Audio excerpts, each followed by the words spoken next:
American Airlines coming in from New Orleans.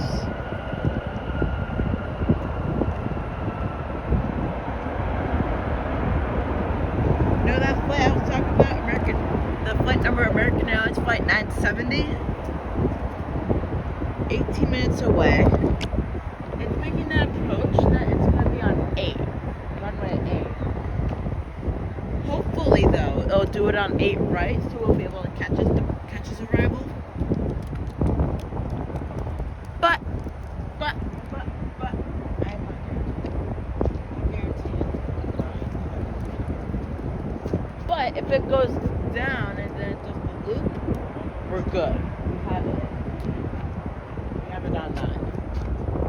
Okay. We got our next arrival on runway 9. We have American Airlines Flight 1142 coming in from Cali, Colombia. A 737 MAX 9.